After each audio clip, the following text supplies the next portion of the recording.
할렐루야.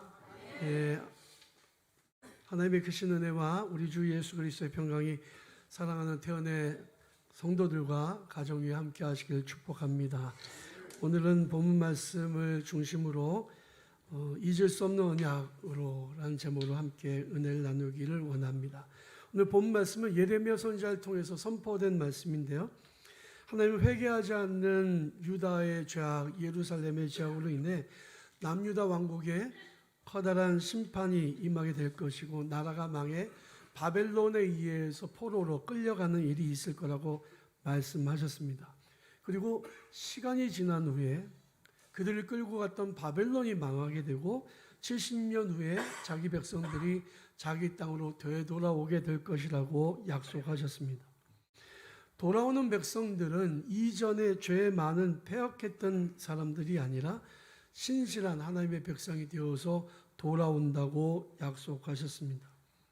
오늘 본 말씀에서 포로로 끌려간 그들은 울면서 그 길을 가고 하나님 여호와께 구하게 되고 예루살렘으로 얼굴 향하며 서로 예루살렘으로 가는 길이 어딘지 물어보며 말하기를 오라 우리가 잊을 수 없는 언약으로 여호와와 연합하자라고 할 것이라고 했습니다. 놀랍게도 이 예언의 말씀은 70년이 지난 후에 그대로 이루어졌습니다. 포로가 되었던 땅에서 돌아오는 사람들의 결심은 남달랐습니다. 정말 그들은 그토록 사모하던 땅으로 돌아온 기쁨으로 마음이 가득 찼고 하나님께 예배하려는 열망으로 가슴이 뜨거웠습니다. 사랑하는 우리 태연의 성도 여러분, 주일이 되면 여러분들이 마음속에 하나님께 예배하고자 하는 열망으로 가득 차시기를 간절히 바랍니다. 마지못해 가는 교회가 아니라 그냥 규칙적으로 그냥 습관처럼 가는 교회가 아니라 오늘 받을 은혜를 사모하고 주님을 만나기 위한 간절한 마음으로 기쁨으로 교회 오는 성도들이 되셨으면 좋겠습니다. 그들은 돌아오면서 다시는 우리는 하나님 배반하지 않겠다. 하나님을 떠나지 않겠다. 영원히 변치 않는 언약을 맺겠다라고 다짐을 했습니다. 세상에 존재하는 모든 것들은 언젠가는 다 변화합니다.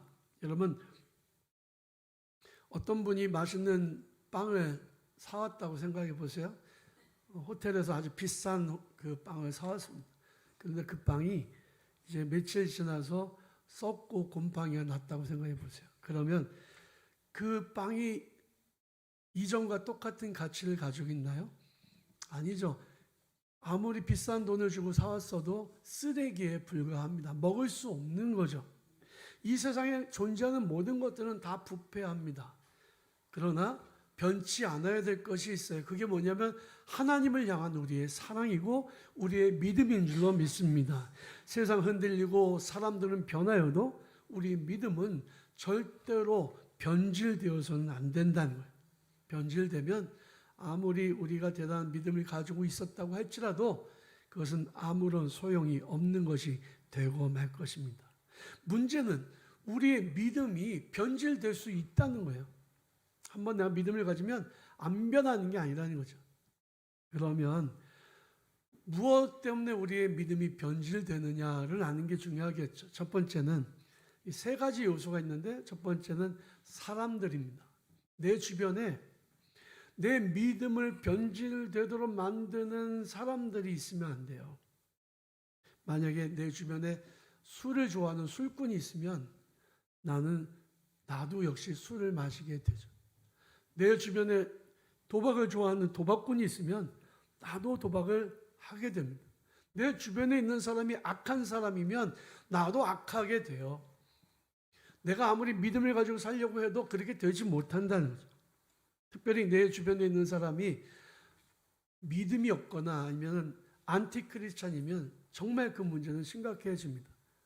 그들과 같이 지내려고 내 믿음이 약해지고 그리고 무너져 내리고 변질되는 것을 경험할 수 있습니다. 아브라함의 조카 롯을 생각해 보십시오. 삼촌과 함께 아비 본토 친척집을 떠날 때 그는 결단을 하고 떠났어요. 우상 숭배가 있는 땅을 떠나겠다고 했던 아브라함과 그의 마음은 같았습니다. 그래서 하나님께서 그에게 복을 내려주셨잖아요. 가축의 수가 너무 많아서 서로 같이 지낼 수 없을 정도로 복을 많이 주셨습니다. 아브라함을 떠난 롯은 소돔과 고모라 성에 가서 정착을 합니다. 그런데 그곳에는 악한 사람들이 살고 있었습니다. 그는 자기의 딸들을 소돔 성의 사람들에게 아내로 주었습니다. 사위가 소돔 사람이 되었다는 거죠. 아브라함의 조카 롯은 믿음이 변질될 수밖에 없었다는 거예요. 주변에 믿음이 좋은 사람이 있으면 내 믿음도 성장합니다. 친구가 왜 교회 안 다니냐고, 교회 다니라고 해서 다시 교회 다니는 일도 있고요. 여러분, 그렇게 믿지 말고 똑바로 믿어라, 이래서 믿음을 잘 갖게 되는 경우도 있죠. 내 주변에 있는 사람이 그래서 중요한 거죠. 내 자녀들이 앞으로 살아가면서 누구를 만나느냐가 중요합니다. 누구를 만나느냐에 따라서 믿음이 변질되거나 성장할 수 있는 거죠. 만약에 믿지 않는 배우자를 만난다면 그 배우자로 말미암아 내 믿음이 성장할 기회를 잃어버리게 되고 변질되게 됩니다. 내가 그 사람들을 변화시켜야 되지, 내가 그 사람들 때문에 변질되면 안 된다. 두 번째로는 돈입니다. 여러분 돈 좋아하시죠? 저도 돈 좋아합니다. 돈이 있으면 좋아요. 할 수 있는 게 많아요. 어제도 필리핀에서 선교사님이 필리핀의 목사님 네 분을 모시고 왔는데 은퇴하신 분이에요. 그런데 이분이 이제 그냥 여행 삼아 왔던 것 같아요. 우리 교회 방문해서 확실히 이분이 필리핀의 큰 교회를 담임하셨던 목사님이어서 그런지 굉장히 똑똑하시더라고요. 연세가 많으신데 얘기를 다 듣고 제가 어제 머리에 쥐가 났습니다. 영어로 말하는데 이걸 흘려서 막 말을 하는데 도저히 알아들을 수가 없는 거예요. 몇 마디는 알아듣겠지만 모르는 말이 많은데 아는 척 해야지, 웃어줘야지 힘들더라고요. 그리고 이제 끝날 때 가실 때 봉투에 여비를 넣어서 드렸어요. 그랬더니 너무너무 좋아하시더라고요. 사실 우리가 온 손님들 그냥 보내면 안 되잖아요. 선교사님들이나 목사님들이나 이렇게 여비를 드리는 게 정말 중요한 일이거든요. 근데 필리핀 목사님한테는 이게 굉장히 감동이 됐나 봐요. 1층 내려가시더니 다시 돌아서서 기도해 주겠다고 우리 교육자들 데려다 놓고 같이 기도해 주고 갔습니다. 돈이 있으면 이렇게 좋은 데 쓸 일이 많아요. 그러니까 여러분 남는 돈 있으면 저한테 갖다 주시면 제가 좋은 데 잘 쓰도록 하겠습니다. 여러분 돈은 잘 쓰면 축복의 도구가 돼요. 하지만 내가 돈을 사랑하는 순간 그것은 내가 믿음이 변질되고 타락하는 순간이 되는 거죠. 성경이 뭐라고 말씀합니까? 돈을 사랑하는 것이 일만하게 뿌리다. 여러분 돈은 좋은 것입니다. 하지만 내가 그것을 사랑하고 그것의 종이 되어서는 안 되는 거죠. 성경 속에는요 돈을 사랑해서 하지 말아야 될 일을 한 사람이 있어요. 구약에는 발람이라는 무당입니다. 이 사람은 모압 출신의 선지자라고 되어 있는데 사실은 귀신을 섬기고 그리고 푸닥거리를 해주는 그런 무당이에요. 이 사람이 모압 왕의 요청을 받습니다. 당신은 가서 저기 오는 히브리 민족을 저주해달라. 히브리 민족이 애굽에서 출애굽하고 광야를 지내는 동안에 무시 못할 큰 민족이 되었거든요. 잠재적인 위협이다. 저들이 쳐들어오면 우리 모압이 앞으로 힘들 수 있으니 미리 저주를 해서 그 뿌리를 잘라버리자라고 생각한 겁니다. 그리고 말하기를 복채를 두둑히 주겠다. 돈을 두둑히 주겠다. 발람으로서는 이보다 더 좋은 일이 없잖아요. 가려고 하는데 하나님이 막아 세우십니다. 여러분 귀신들도요 지 마음대로 활동하는 것 같지만 하나님이 막으시면 못 가요. 그러니까 하나님이 막으시니까 발람이 못 나가는 겁니다. 너 가지 마. 그러니까 못 갔어요. 그랬더니 왕이 사람을 보내서 왜 돈이 적어서 그래? 내가 2배로 줄게. 가려고 하는데 또 하나님이 막으십니다. 못 간다고 얘기하는 이번에 진짜 못 간다 그러니까 왕이 제안을 하기를 너 이 방 하나 가득히 금은보화를 채워줄 테니 히브리 민족을 저주해달라고 말을 하는 거죠. 그랬더니 그 돈 때문에 저주하러 나갑니다. 하지만 발람이 나가서 저주하려고 보니까 하나님이 그의 입에서 축복이 나오게 하시더라고요. 하나님 막으시니까 할 수가 없었어요. 하지 말아야 될 일을 돈 때문에 하려고 했던 게 발람입니다. 그래서 이스라엘 백성들이 가나안 땅 정복 전쟁에 들어가서 가장 먼저 땅을 점령했을 때 발람부터 잡아서 죽였습니다. 신약 성경에 보면 돈 때문에 해서는 안 될 일을 한 사람이 있어요. 누굴까요? 가룟 유다입니다. 가룟 유다는 셈이 빠른 사람이에요. 계산이 빠르다. 예수님을 3년을 따라다녔는데 가만히 보니 예수님이 메시아는커녕 예루살렘에 들어가서 대제사장의 무리에 의해서 죽임을 당하실 수밖에 없겠다라고 판단해서니까 내가 이대로 돌아가면 3년이 헛수고 아니에요. 그래서 생각해낸 게 스승을 팔아 넘기는 거예요. 내가 스승을 팔아서 그 돈이라도 받아야 되겠다. 본전이라도 찾아야 되잖아요. 남들은 기도하는데 그는 배신할 생각을 한 거죠. 돈에 대한 욕심이 났습니다. 뿐만이 아니라 또 하나의 그 좋은 방법이라고 떠올랐던 것이 내가 스승을 팔면 그들은 나를 잡지는 않을 것이다 라고 생각을 했던 것 같아요. 여러 가지 복잡한 계산을 끝내고는 가룟 유다는 서슴없이 예수를 은 30냥에 팔아 넘겼습니다. 이것은 그에게 있어서 가장 최악의 선택이었던 거죠. 여러분, 돈을 사랑하지 말고 하나님이 주신 돈을 잘 사용하는 성도들이 되시기를 바랍니다. 세 번째는 세상적인 성공의 유혹입니다. 누구나 성공하고 싶은 욕심이 있잖아요. 저도 성공하고 싶은 욕심이 있습니다. 그게 없으면 우리가 발전이 안 돼요. 그러니까 내가 뭐라도 좀 더 멋진 삶을 살겠다, 노력해서 좀 더 높아지겠다라고 하는 열망을 가지고 살아가는 것은 절대 나쁜 게 아니에요. 그런데 그것을 위해서 수단 방법을 가리지 않는 게 문제예요. 그리고 그 수단과 방법을 가리지 않는데 믿음도 저버리는 거죠. 가정주부들은 사실 몰라요.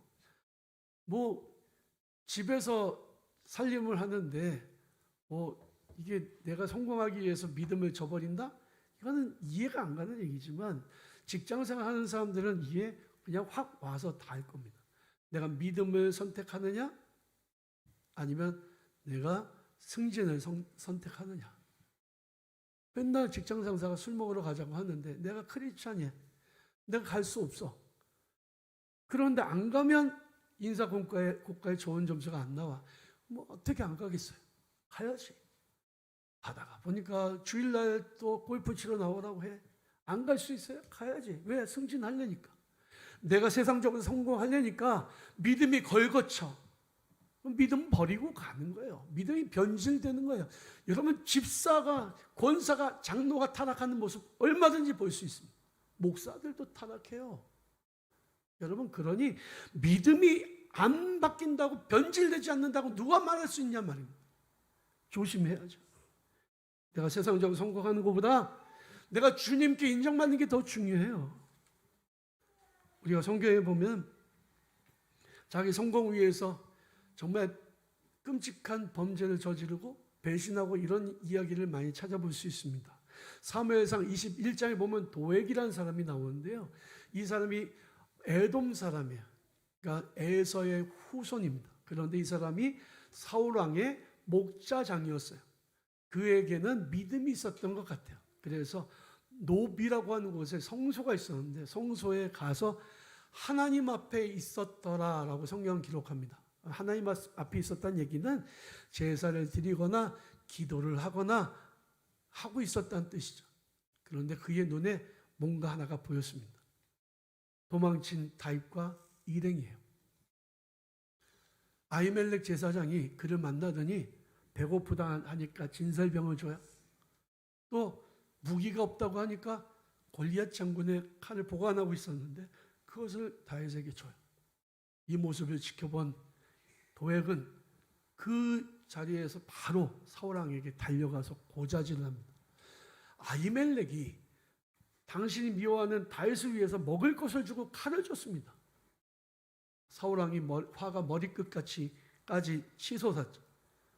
아히멜렉 제사장과 함께한 모든 제사장들을 다 불러 모았습니다.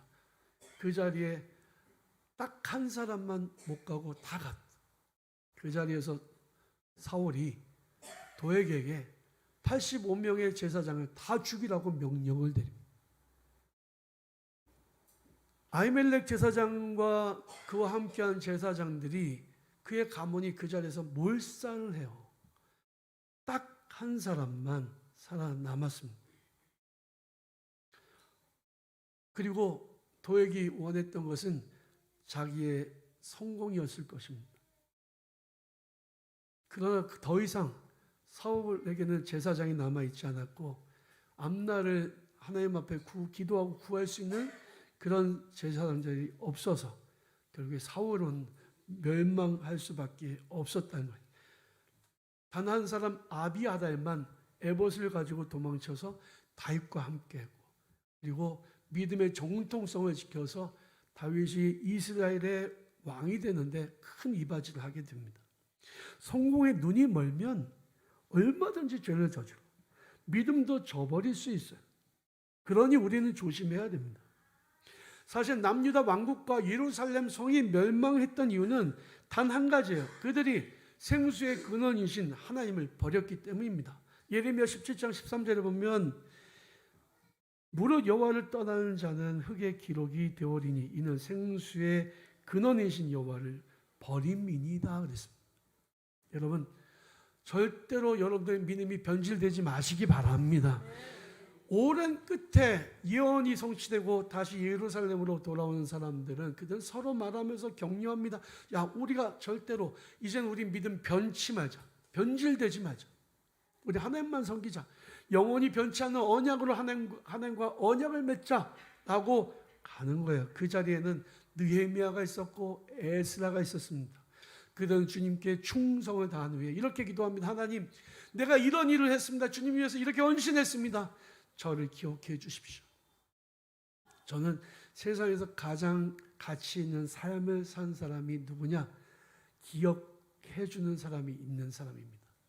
교회에서 오랫동안 신앙생활하고 집사, 권사, 장로가 되고 심지어 목사라고 해도 그분이 지나간 자리에 다시는 그분 안 봤으면 좋겠다. 그분이 돌아가시니까 그 순식간에 기억을 잊어버리는 그런 사람들도 있어요. 심지어 어떤 교회는요, 은퇴한 목사님이 좀 문제가 있었어요. 그랬더니 목사님이 우리 교회 근처 오지 말라고 적금 금지 명령을 내려. 여러분, 이런 거는 얼마나 불행한 거냐면, 오래오래 함께 지내다가 마지막 순간에 기억조차 하기 싫은 사람이 돼버린다면 그거 얼마나 충격적인 일이냐면, 제 얘기하는 게 아니라 여러분들 얘기하는 겁니다. 여러분, 교회에서 신앙생활 열심히 잘 하시는데 나중에 기억조차 안 난다면 그거는 정말 가슴 아픈 일이지 않습니까? 제가요, 언젠간 죽겠죠. 언젠간 또 은퇴하고 그러면 목사님 보고 싶네 이러면 참 좋겠어요. 아멘 하신 분들은 복을 많이 받으시기 바랍니다. 제가 2부에 얘기했더니 2부에는 아무도 아멘을 안 하더라고요. 그래서 지금도 보기가, 지금 보는 것도 지겨운데 나중에 또 보고 싶냐 그런 얘기는 했지만, 여러분, 없을 때 보고 싶은 사람이 되시기를 바랍니다. 정말 사랑스럽고 정말 자랑스럽고 정말 보고 싶은 사람이 돼야 돼요. 우리 교회 100년 역사 속에서 그렇게 길이 기억되는 성도들이 되시기를 주님의 이름으로 축원합니다. 그리고 하나님께 기억되는 사람, 하나님께서 자랑하실 만한 사람. 아무개를 봐라. 정말 그는 믿음이 얼마나 좋아. 얼마나 대단한 사람이야.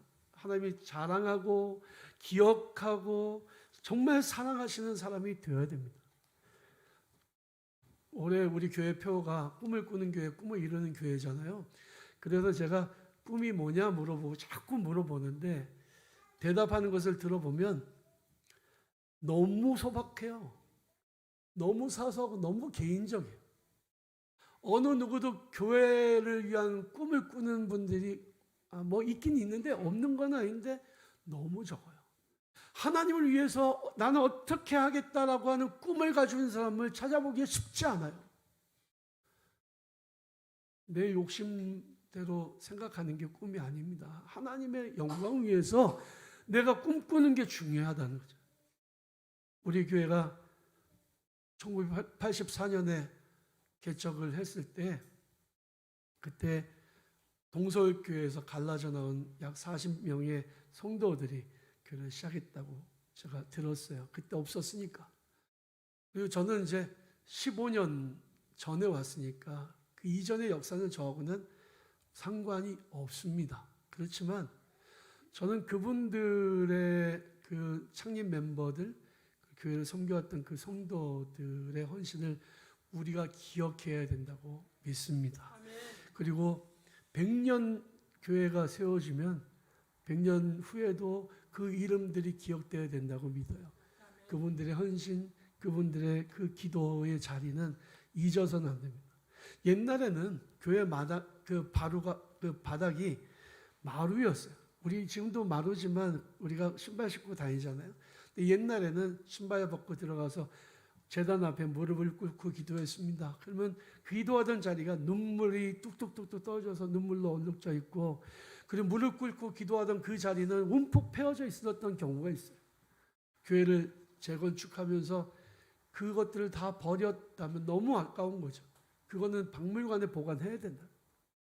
성도들이 기도했던 자리, 헌신했던 자리, 충성했던 자리, 정말 과부의 2랩돈을 드리면서 정말 주님 앞에 충성했던 성도들의 헌신을 잊지 말아야 돼요.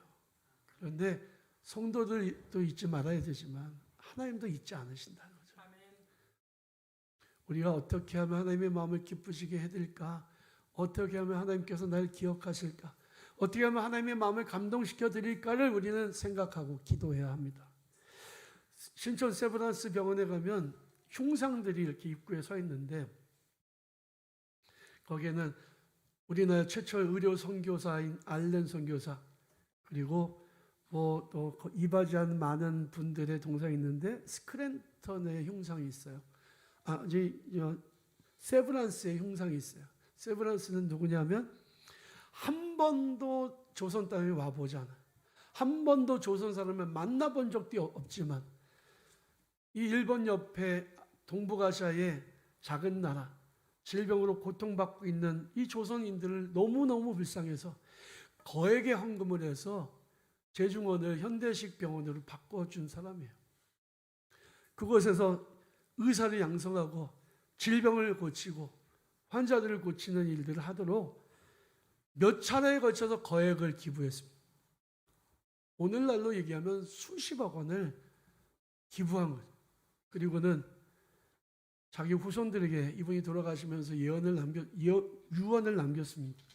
내가 죽더라도 이 조선 땅에 계속해서 후원금을 보내라. 그래서 얼마 전까지만 해도 세브란스에 그 세브란스 가문에서 보낸 후원금이 왔다는 거 아닙니까? 이런 분들은 우리 대한민국의 정말 큰 은인이라고 볼 수 있죠. 여러분, 어떤 사람 하나님께서 기뻐하실까요? 내가 열심히 벌어서 나만 위해서 먹고 사는 사람들, 오직 목표는 나 하나 잘 되는 거, 내 자녀 잘 되는 거, 우리 가정 잘 되는 거, 이렇게 살아가는 사람이 하나님께서 기억하실 수 있는 사람일까? 믿는다면 달라야죠. 믿는다면 하나님의 마음을 기쁘시게 드리고 한번 훅 하나님의 마음이 감동되도록 나의 삶을 드리고 헌신해야 되지 않겠습니까? 하나님이 기억하시는 사람들이 되어야 되지 않겠습니까?